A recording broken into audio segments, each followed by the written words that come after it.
10 साल पहले 8-10 साल पहले जो पूर्व प्रधानमंत्री थे सरदार मनमोहन सिंह जी, उनका बयान मुझे आज भी याद है, जो उन्होंने वीडियो में बोला था कि इस देश के संसाधनों के ऊपर पहला जो हक है वो मुसलमानों का है। तो मैं यही समझना चाहता हूँ, मुझे कोई दिक्कत नहीं है, लेकिन मुझे थोड़ा उसका एक फैक्ट जानना है, उसका रीज़न क्या है। ये बात आप किस आधार के ऊपर कह रहे हो, इसका बेस क्या है। अगर आप कह रहे हैं उनका पहला हक है, चलिए थोड़ा सा विश्लेषण करते हैं। जिसको आप माइनॉरिटी बोलते हैं, मैं उसे सो कॉल्ड माइनॉरिटी बोलता। अब क्यों?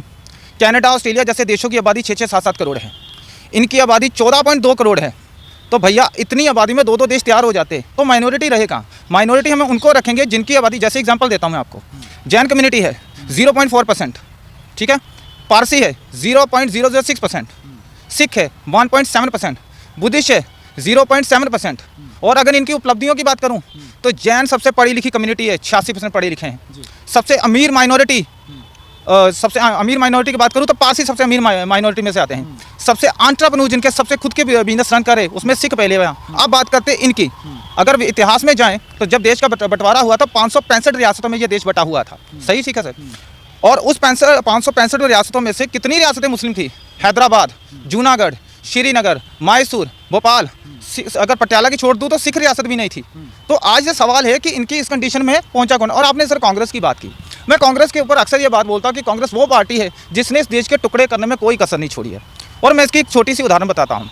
आप इस समय अमृतसर में हैं, यहाँ से मात्र 5 से 6 किलोमीटर दूर वो रेलवे ट्रैक है सर, जहाँ से वो खून से लथपथ ट्रेन पाकिस्तान से चली थी और अमृतसर आके रुकी थी। ट्रेन के ऊपर उर्दू में लिखा हुआ था, आपने गदर मूवी देखी होगी तो उसके अंदर वो सीन है। और मैं वो सीन नहीं दोहरा रहा हूँ कि वो मूवी देख के, वो सीन देख के और मैं यहाँ पे आके बताना शुरू कर दिया। जिन लोगों ने अपनी आंखों से देखा, मैं उनके बयान लेके आपके सामने रख रहा हूँ, अपने पूर्वजों की बात कर रहा हूँ, अपने लोगों के सीनियर्स की बात कर रहा हूँ। तो उन्होंने बताया कि उसके ऊपर लिखा हुआ था, ये लो आज़ादी का नजराना। और मैं आपको जानकारी के लिए कर दूँ, उस रेलवे ट्रैक के ऊपर जब कोई ट्रेन गुजरती है तो उसके यहाँ से पानी की कुछ बूंदें गिरती हैं उस ट्रेन से, तो वो सारा ट्रैक भीग जाता है। ठीक उसी तरीके से उस दिन जब वो ट्रेन पाकिस्तान से चली थी बंटवारे के दौरान, तो लाशों से कटी हुई बच्चों की, बूढ़ों की, कपड़े उतरे हुए, बलात्कार की हुई औरतों की लाशें खून से लथपथ, जिसकी खून की एक एक बूंद उस रेलवे ट्रैक से पाकिस्तान से लेके दिल्ली तक उस ट्रैक को रेड कलर करती है, उसको पूरा लाल रंग से भर दिया था। तो मैं उस धरती से बोल रहा हूँ जिसने सिवाय खून से कुछ नहीं देखा। अगर मैं कत्लेआम की बात करूँ, मैं जानता थोड़ा सा टॉपिक में थोड़ा उस तरफ लेके जा रहा हूँ, लेकिन हिस्ट्री अगर नहीं बताएंगे तो शायद लोग नहीं समझेंगे। मैं अपना आंकड़ा नहीं दे रहा हूँ, मैं सबूत भी दूंगा जो मैं बोल रहा हूँ। यहाँ पे एग्जांपल कोट करता हूँ, जब मोहम्मद बिन कासिम 712 ईस्वी में राजा दाहिर सेन के ऊपर हमला किया था सिंध के अंदर, तब से लेके बहादुर शाह जफर तक, आखिरी मुगल तक, आपको पता है सर कितने हिंदुओं का कत्लेआम हुआ? लगभग 9 करोड़ हिंदुओं का। 1200 सालों में 9 करोड़ हिंदुओं का कत्लेआम किया गया। अगर इसे मैं एक साल के हिसाब से बांटूँ तो हर साल 75,000 हिंदू मारे गए। अगर इसे मैं महीने के हिसाब से बांटूँ तो 6,250 हिंदू हर महीने मारे गए। इसे अगर एक दिन में बांटूँ तो 208 हिंदू हर रोज़ मारे गए। तो सर 1200 साल, हर साल में 12 महीने, और हर महीने में 30 दिन, और हर दिन में 208 हिंदुओं का कत्लेआम हो रहा था। इतना खून बहाया था। मैं तो उस धरती से बोल रहा हूँ जहाँ से मोहम्मद बिन कासिम ने अटैक शुरू किया था, और अंग्रेज़ों तक हमने सिवाय कत्लेआम के कुछ नहीं देखा इस धरती पे। और जिसकी माइनॉरिटी की बात कर रहे हैं, कोई प्रॉब्लम नहीं है सर, लेकिन आपको एक उदाहरण और देता हूँ।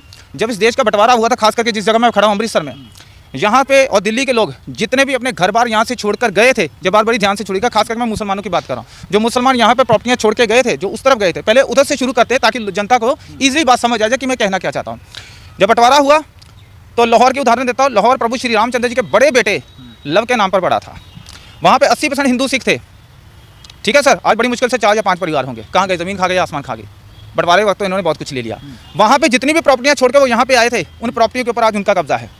अगर लाहौर की बात करूँ, सर गंगाराम ने 80% लाहौर बनाया। वो इसलिए मैं कह रहा कि हवा में बातें, जाके चेक कर लीजिए, वहाँ के कॉलेज, हॉस्पिटल, जितने भी बड़ी बिल्डिंगें हैं सर गंगाराम ने बनाई है। उनकी मूर्ति तक नहीं है वहाँ पे थी, वो तोड़ के रख दी जिहादियों ने। और आपको एक चीज़ क्लियर करना चाहूँगा कि 80% कुर्बानियाँ, माफ़ी चाहूँगा, जो मैं बात कर रहा था कि वहाँ से जो लोग यहाँ आए थे, उनकी प्रॉपर्टी पर वहाँ के मुसलमानों ने कब्जा कर लिया। और जब वो यहाँ आए थे और जो यहाँ के मुसलमान वहाँ गए थे, रूल ये कहता था कि अपने घर बार छोड़ के आए हैं, अपना सारा कुछ तबाह करके आए हैं, तो वो घर कम से कम उनको सर ढकने के लिए वो छत दे देनी चाहिए थी। लेकिन नेहरू ने चाल चली, 1954 में वक्फ बोर्ड का निर्माण करवाया, और भारत के अंदर जो प्रॉपर्टियाँ मुसलमान छोड़ के गए थे, 90% वो प्रॉपर्टियाँ वक्फ बोर्ड के नाम कर दी। और जो वहाँ से यहाँ आए थे, अब खालसा कॉलेज देखिए अमृतसर में जाके, उसके सामने वाला जो लैंड है, वहाँ पे वो तमाम हिंदू और सिख जो धक्के खा के आए थे, जो बचे कुचे थे, वो उन्होंने 6 से महीने, 8 महीने, पता नहीं साल वहाँ पे अपना जीवन बिताया। भीषण गर्मी झेली, भीषण सर्दी झेली, ना कपड़े थे, ना खाने को था, और इधर शपथ ग्रहण चल रहा था। और कांग्रेस ने उसके अंदर और तेल डाला 1995 के अंदर वक्फ बोर्ड के लिए वक्फ एक्ट बना दिया ताकि आप किसी भी लैंड के ऊपर दावा ठोकिए वो आपका हो जाएगा। और 2013 जाते जाते सरदार मनमोहन सिंह की सरकार जब गई तो उनको अनलिमिटेड पावर दे दी ताकि आप किसी भी लैंड के ऊपर दावा ठोक दिए। और सबसे शर्म की बात देखिए, अगर कोई वक्फ बोर्ड वाला आपकी प्रॉपर्टी के ऊपर दावा ठोकता है तो आप कोर्ट नहीं जा सकते हो, और जिसके यहाँ जाना है उसका जज भी उस कम्युनिटी से होगा, वकील भी उस कम्युनिटी से होगा, कार्रवाई करने वाले भी सारी उस कम्युनिटी से होंगे। तो बताइए सर क्या है ये, किसने किया? ये कांग्रेस ने किया। तो ये जो माइनॉरिटी की बात कर रहे हैं सर, उस माइनॉरिटी के पास इस समय वक्फ बोर्ड की बात करूं तो 8 लाख वर्ग किलोमीटर का लैंड उनके पास है। भारत के 30वें नंबर पे उनके पास लैंड है। फिर भी अगर आपकी माइनॉरिटी के लोग धक्के खा रहे हैं, कोई गमले बेच रहा है, कोई कुल्फी बेच रहा है, तो फिर सर उसके लिए आपका कसूरवार है। कांग्रेस ने तो देने में कोई कसर छोड़ी नहीं इन लोगों को। मैं घुसपैठियों का जिक्र करना प्रधानमंत्री का। सर बांग्लादेशी, रोहिंग्या, मुसलमानों का मुद्दा कोई नया नहीं है। मोदी जी को चले साइड पे रखते हैं। इसका पहली बार जिक्र तो सरदार मनमोहन सिंह ने खुद कहा था। उन्होंने कहा था, आप जाके यूट्यूब पे चेक करिए, उनके बयान आई थिंक आज भी होंगे, आर्टिकल भी मिल जाएंगे। उन्होंने कहा था कि बॉर्डर से उस तरफ लोग घुस रहे हैं, घुसपैठ कर रहे हैं, और ये भारत की डेमोग्राफी को इंटेंशनली चेंज किया जा रहा है सो दैट कि इस भारत को दारुल अमन से दारुल हर्ब तो बना दिया, अब दारुल हर्ब से दारुल इस्लाम बनाना चाहते हैं। इस कंट्री का इस्लामीकरण में विपक्ष जो है वो बहुत बड़ा कंट्रीब्यूशन कर रहा है। कह रहे हैं हम तो ऐसा कुछ करना नहीं है, हमारे तो ना मैनिफेस्टो में ना कुछ है, ये तो मोदी जी को डर लग रहा है, हार के डर के चक्कर में, ध्रुवीकरण के चक्कर में सारी चीज़ें हो। अच्छा, इनको लगता है मोदी जी ने ये सब किया है, ठीक है। मुझे एक चीज़ बताइए, अभी मैं पहले एक बयान सुन रहा था इनका, ये कह रहे थे जी हम जब सत्ता में आएंगे तो सीए को हटा देंगे, ठीक है। क्या आपने कभी कांग्रेस को वक्फ बोर्ड को हटाने की बात करते हुए देखा? ये कहते हैं ना हम संविधान के संरक्षण है, हम संविधान को बचाएंगे, तो संविधान में आर्टिकल 44 लिखा है यूनिफॉर्म सिविल कोड आना चाहिए, आप लाएंगे? अब तो संविधान बचाने वाले, वो तो संविधान तोड़ने वाले। तो बचाने वालों से सवाल कर रहा हूँ। कॉन्स्टिट्यूशन के आर्टिकल 48 में लिखा हुआ है कि गांव होते के ऊपर कानून बनना चाहिए, तो बनाएंगे? तो किस पार्टी की बात कर रहे हैं सर? जिसने पंजाब का टुकड़े टुकड़े कर दिए, जिसने बंगाल के टुकड़े टुकड़े कर दिए, जिसने इतना कत्लेआम किया कि मैं उसको गिनती में नहीं बता सकता। अभी जो मैंने आंकड़ा दिया थोड़ी देर पहले, कितने लोग मारे गए, अब मैं सबूत देता हूँ इसका। विल डोरेंट की किताब पढ़ लीजिए, वो विल डोरेंट आरएसएस से नहीं है, बीजेपी से नहीं है, अमेरिका राइटर है, 15 किताबें लगभग लिख चुका है, उसकी किताब पढ़िए। उसकी किताब में लिखा है 8 से 9 करोड़ हिंदुओं का कत्लेआम हुआ 1200 साल में, मैं नहीं कह रहा। और एक चीज़ और बता दूं, आप उस पार्टी की बात करें जो 22 तारीख को राम मंदिर के कह रहे हैं कि ये बीजेपी का इवेंट, हम नहीं जाएंगे, तो क्या प्रभु श्री राम जी बीजेपी के हैं? बीजेपी जब नहीं भी थी 1980 में, उससे पहले राम जी को मानने वाला कोई नहीं था। मेरे दादाजी मानते थे, तब तो बीजेपी नहीं थी। मेरे परदादाजी मानते थे, तब तो बीजेपी नहीं थी। मेरा बाप जब पैदा हुआ तब भी बीजेपी नहीं थी। तो वो तो सारे राम राम करते आ रहे हैं, तो क्या बीजेपी के सिर्फ राम जी हैं? और हाँ, विरोध करें भी क्यों ना, ये तो वही पार्टी है ना जिनके पहले प्रधानमंत्री पंडित जवाहरलाल नेहरू 19 सितंबर, डेट बता रहा हूँ ध्यान से सुन लीजिएगा, 19 सितंबर 1959 को बाबर की दरगाह के ऊपर गए थे अफगानिस्तान सिर झुकाने के लिए। उसके बाद अब सबूत भी दे रहा हूँ, इंदिरा गांधी 1968 किताब बाय नटवर सिंह, उनके जो उस समय के विदेश मंत्री थे, उनकी किताब पढ़ लीजिए। आई थिंक किताब का नाम है one life is not enough.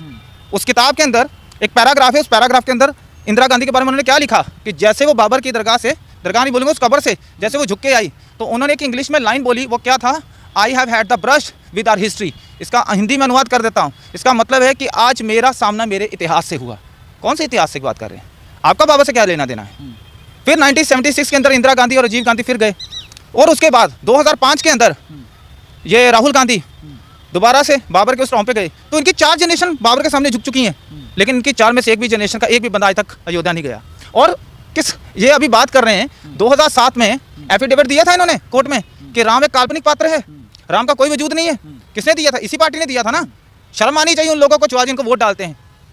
आज हिंदू, सॉरी टू से, सच्चाई बोल रहा हूं, मैं खुद हिंदू, लेकिन को बोलूंगा वही जो सच है। मैं किसी को इंप्रेस करने के लिए नहीं बोलता कि ये सच नहीं है कि दारू की बोतल के लिए, 500 के नोट के लिए आज हिंदू बिकता है। फ्री बिजली दे दो, फ्री पानी दे दो, फ्री सिलेंडर दे दो, खाने को फ्री दे दो, बस बिक जाता हूँ।